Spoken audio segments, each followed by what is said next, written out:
Welcome to Famous American News, your daily video channel honoring the lives and legacies of famous notables who passed away.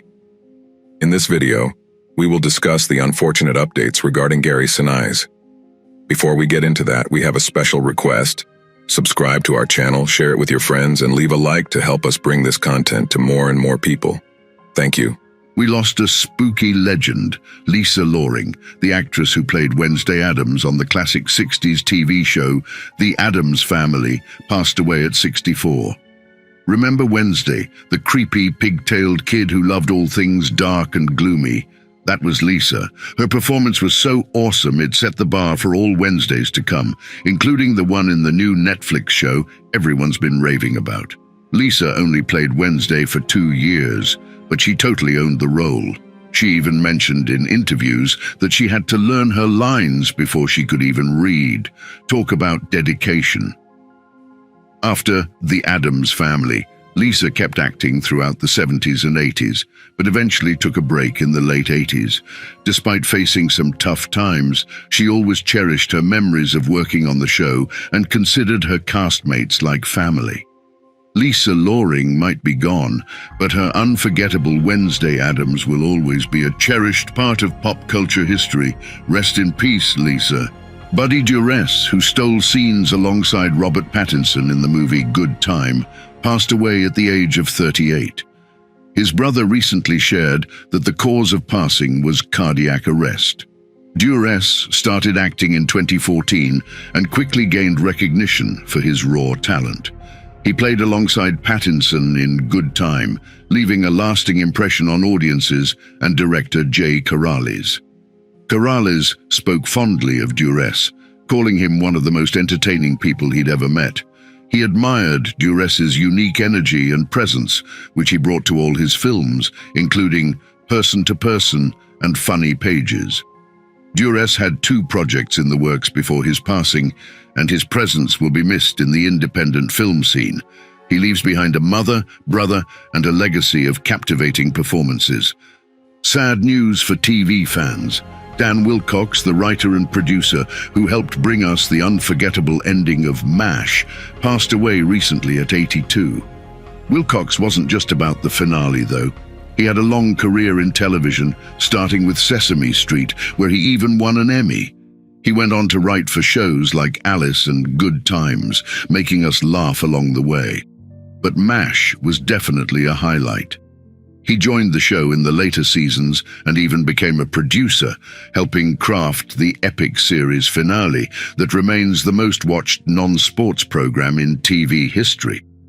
Wilcox wasn't just a successful writer, he was also a champion for his fellow writers. He served on important boards and was known for being a friendly face who always supported others in the industry. So next time you watch MASH or any of your favorite shows, remember Dan Wilcox, the man who helped bring laughter and heartwarming stories to our screens. Micheline Prezel, a French actress who's been lighting up screens since practically forever, passed away peacefully at 101. Presley first grabbed everyone's attention in the 1940s with a movie called Devil in the Flesh. It caused a bit of a stir back then because it showed a nurse falling for a student during World War I, but hey, that's how good the acting was. It got people talking. She even tried her hand at Hollywood in the 1950s, starring alongside big names like John Garfield and Paul Newman. But France came calling again, and she went back home, continuing to act in movies and even appearing on a popular TV show called Les Saintes Chéries in the 1960s. Throughout her long career, Presley received many awards, including an honorary César, which is basically the French equivalent of an Oscar. Micheline Prezel might be gone, but her movies will definitely live on. So next time you're looking for a good French film, keep an eye out for her name. We lost a New York theater legend this week, Linda Gravatt, who wowed audiences in plays like Doubt and Cat on a Hot Tin Roof, passed away at 76. Gravatt wasn't just about the big lights of Broadway, though. She earned awards and respect for her powerful performances, even getting a shout-out from the amazing Viola Davis. But Gravatt wasn't your typical star. This Harlem-born actress started young, appearing on Broadway at the ripe old age of 4, and her passion for acting never faded. She even founded an acting school and taught at universities, sharing her skills with the next generation. Linda Gravett wasn't just an actress, she was an inspiration. From stages to screens to classrooms, she left her mark on the world of theatre and beyond. We lost Chris Gaultier this week, an actor who brought characters to life in shows like Once Upon a Time and Smallville. He was only 48. Gaultier started acting in the early 2000s, popping up in movies and shows like 40 Days and 40 Nights, and even the horror flick Freddy vs. Jason. But TV became his home, where he landed recurring roles like the villainous Toyman in Smallville and Sheriff Trevor Bunch in Eureka. Many fans will remember him most for playing Captain Hook's right-hand man, Smee, in the fairy tale drama Once Upon a Time. He brought humor and loyalty to the role, making Smee a character everyone loved. His friends and colleagues are remembering him for his kindness, wit, and passion for acting. He'll be missed, but the characters he created will live on. We lost a singing legend this week. Cynthia Strother, one half of the Bell Sisters, passed away at 88. Remember that super catchy song Bermuda from the 50s? Yep, that was them. These sisters were basically teen idols back in the day, performing on all the popular shows and even starring in movies. But Cynthia wasn't just about fame.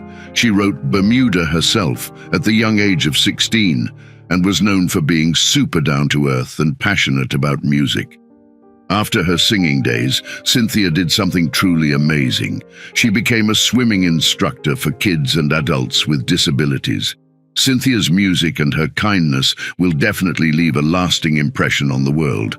Rest in peace, Cynthia. We learned some sad news this week. Actor Gary Sinise shared that his son, Max Sinise, passed away on January 5th at the age of 33. Mac had been battling a rare form of cancer for several years. Many knew Mac as Gary's son, but he was also an accomplished drummer, playing alongside his dad in the Lieutenant Dan Band. He was passionate about giving back and even worked with the Gary Sinise Foundation, which helps veterans and their families.